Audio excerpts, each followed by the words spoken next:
Hello there, this is Cindy at cindybeachdesigns.com. That was the card that we'll be making. We are going to be using the Making Christmas Bright and Making Every Day Bright product suites this week for the most part. Today I'm going to incorporate in the Merry Christmas to All. We're going to be using that small holidays thinlet. We're going to be doing a technique calling die cut inlay die cutting. You can Google it both ways and you'll see what I mean. It's a little bit fussy, but we're gonna have fun. There was the colors that just whipped by right in front of my face that we're going to be using, but it's going to be Mango Melody, Bermuda Bay, and Lovely Lipstick. Gonna need your usual adhesives. And oh, that glass reflective mat is not doing me any favors right now. Oh, okay. A2 card size. Oh, 5.5 by 4.25. I have Whisper White thick there. That's cut down to 4 by 5.25. I'm gonna pop that on the inside real quick, and I think I struggled with it, or I struggled with something later on. So the inside's over and done with. I'm pulling in the big shot. I have the platform, and then the thin die adapter, then the precision base plate. You need this for these intricate dies. It's a larger die as you saw on the card, but it has some skinny spots. So I have another piece of thick, and you want the Whisper White thick cardstock, and again that's down to 5.25 by 4. And you're going to cut right through that. And don't do what I just did, because your cutting pad, it's going to bow like that. You can fix that real easy by just popping it in the middle, and then setting aside. It'll be all right, but don't do that. This is where you really want to pay attention. And I'm going to zoom in here. What we need to do is you want to treat it like a gem or something. You need those pieces inside, those little teeny tiny, like 2 out of the O. And you want to just line them up any way you can. Don't breathe or anything, because they'll go flying. We're not going to mess with the eye or anything, but I just lined it up like that. I distinctly recall struggling from here on out, and it's going to get a little bit long. So I'm going to finish this up and then be right back.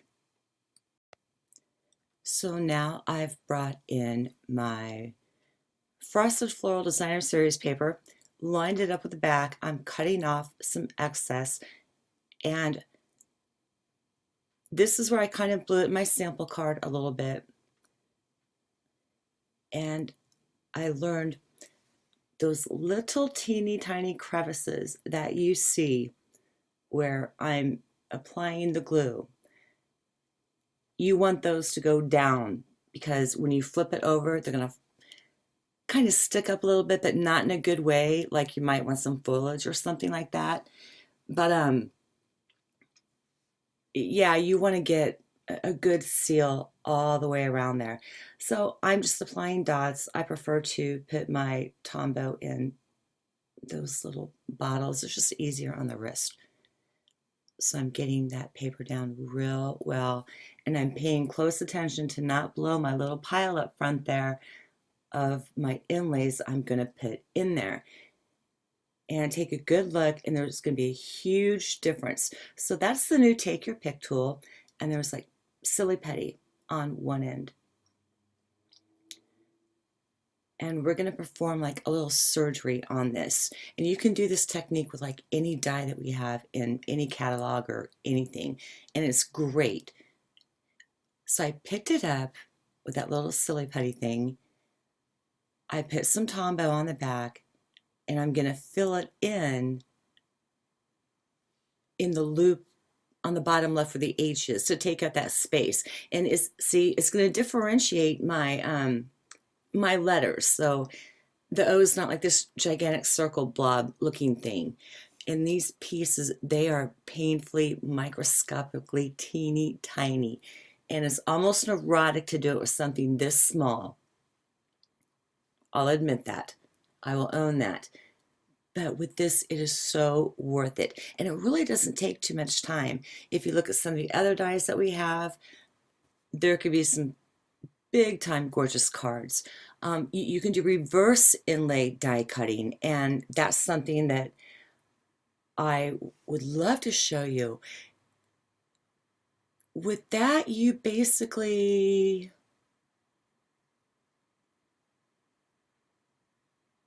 okay, let's say I get a piece of Mary Merlot cardstock and I put it down, no die cutting. Then I get a piece of white and take the letters out and put, no. Well, okay, I'm rambling. It's in my head. I can't articulate it. I will have to do it and then do a voiceover so I can talk you through it, if that makes any kind of sense. But I have this sped up twice. So again, it's really not that tedious. I mean, me rambling on is probably worse than doing that. So I think we're getting ready to put the S on. And when they're that little tiny, I was working with both tools of the paper piercer and the take your pick for my little surgery stuff. The little ones can just, you can pick it up with that piercing tool instead of the gooey end. So that is how it looks right there. I'm going to get cleaned up here and we are going to move on. Okay, I have pulled in my Stamparatus now along with the Merry Christmas to All stamp set, and we are going to be doing our sentiment. And I'm telling you right now, if you can see me, or I can see me in my face in the lid of that Stamparatus, I'm doing a lot more editing than I intended to, because my messy bun is not working for me at all today. Like, don't walk out of the house, and I know you can feel it. So we make an abrupt cut here.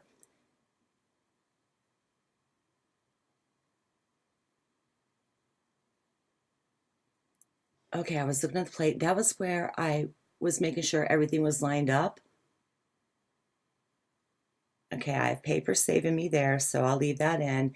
I like my sentiments really crisp, so I like to ink them up twice. And we are done with that for now. And that stamp chamois, it gets black ink off like nothing I've ever seen before, so get that on board. Now I am pulling in the more detailed bulb from Making Everyday Bright. There are no sentiments in this set, but you know, it coordinates with everything else. So I'm placing it with the tip up and down to the bottom as much as I can, because we're going to be using a punch to get this out. And the way that the punch is set up, I can just stamp along, punch out, and I'm good to go. So our first color is going to be Lovely Lipstick, and once again, I like my images, you know, crisp and dark. So I'm going to do 3 of those double stamped. I'll be doing Mango Melody, 3 of those double stamped, and then another 3 of Bermuda Bay. Okay, I obviously have everything down and stamped now. So I decided to put something, one of those, I don't know what they're called, not the topper, but the in-between thingy that's normally silver or whatever. I'm using black glimmer paper here. That is retired. I didn't know it was, but we do have foil paper, and that actually looked really cool. I thought that the basic black twine I used was a little bit too thin, whereas that bulb was more substantial, so I had to bulk up the black, so to speak, like I showed you my prototype card a couple frames back. So I think that's about maybe a quarter so inch thick, and I'm punching 9 of them out, and I'm just going back and forth and back and forth, and I'm not wasting anything at all, because you can see right there. To me, it's kind of a hot commodity. I still use it, and that's what I'm going to do, is continue on. And now I'm bringing our bulbs back in and I'm punching them out and nothing's really getting wasted. You get some good clean margins and it's not a hard lineup, like sometimes punches can be a little bit wonky on you like that. But I'm just making sure that my tip's in good shape and I'm keeping a good eye on, the top and the bottom and left to right and all that. So I am going to continue to get those punched out and then we're going to move on to more fun, I was going to say tedious things, but you know what? We get a great card in the end. And it was just kind of fun and a crafty thing to do. And the more you play with everything, the more that you get to know it and you start thinking out of the box. And that's always so much fun, especially with products like this that really work together. So now that I have taught you through that, next you're going to want to grab glue dots. And those tops they're not too big, but when you put it on, you can see that one end is longer than the other, and the wide end, that's what I meant, the wide end, you want to put the glue dot towards the wide end of that because that's what's going to be sticking onto the top of the light bulb. And when we're done doing that, we have to throw dimensionals on a certain way so it all works. And I guess I already did all that, or I think I just one or two. Yeah, okay. So that's how we want to put the dimensional on. And I was talking through the other part, of course, about the glue dot. Then you want to get, and this is why you want both sizes of dimensionals too.